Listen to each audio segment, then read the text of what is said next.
Think about the last time someone crossed a line with you. Maybe they interrupted you, made a disrespectful joke, canceled on you again. You noticed it. But then you thought, it's not worth making this into a thing. So you smiled. You let it go. Maybe you even explained their behavior for them. They're probably stressed.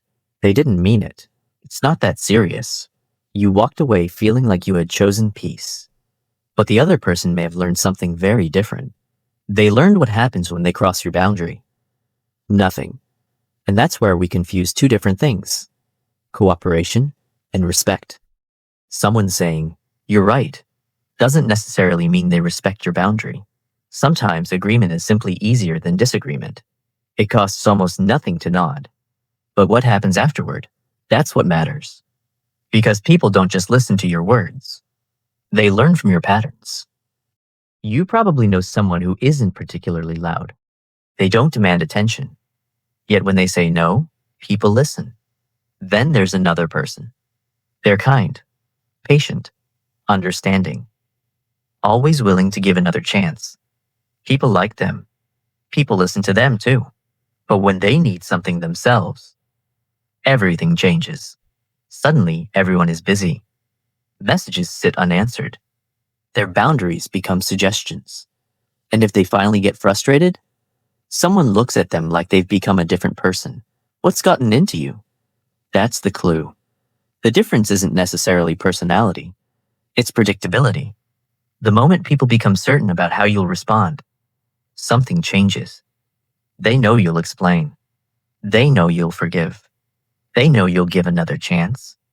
At some point, your kindness stops looking like a choice. It starts looking like a guarantee.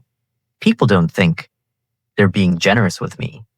They think, they'll understand. They won't make a big deal about it. They'll probably say yes. And this is where being too nice can quietly work against you. Not because kindness is bad. The problem begins when your kindness has no visible limit. Because a kindness that is always available eventually becomes an expectation. And once something becomes an expectation, people stop noticing the effort behind it. They simply expect it to be there. You can spend years trying to earn respect by giving more, helping more, listening more, being more useful. And somewhere inside, you think, eventually they'll see how much I do for them.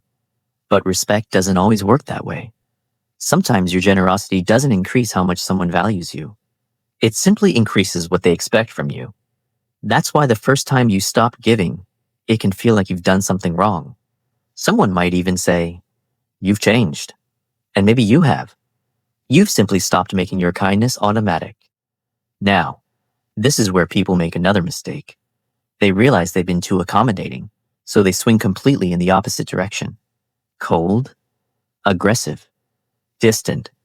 They think respect means making people uncomfortable. It doesn't. Real boundaries are actually quite boring.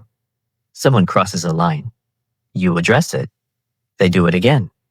You change what you give them access to. No speech. No performance. No explosion. Because the strongest boundary isn't the one you announce the loudest. It's the one you actually enforce. You don't need to threaten anyone. You simply need to follow through on your decisions. That's what gives your words weight. And no, the original contradiction makes sense. Why can people listen to you, agree with you, even tell you you're right, and still treat you like an afterthought? Because words tell people what you want. Your behavior tells them what they can expect. If every boundary eventually becomes negotiable, they learn that your boundaries aren't real.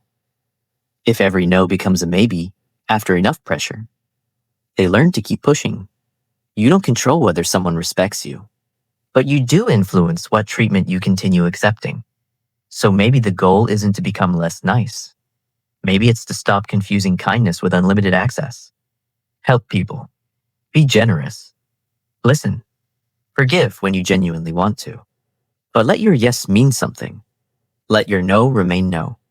And stop explaining yourself endlessly to people who already understood your boundary the first time. You don't need 5 paragraphs to explain why you can't do something.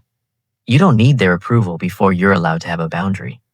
Because the moment your kindness becomes a choice instead of an obligation, something changes.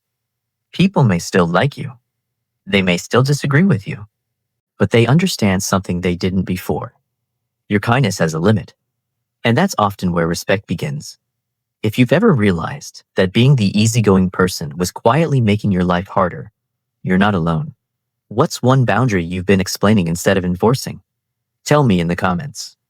Because sometimes the most powerful change isn't becoming a different person. It's finally becoming consistent with the person you already said you wanted to be.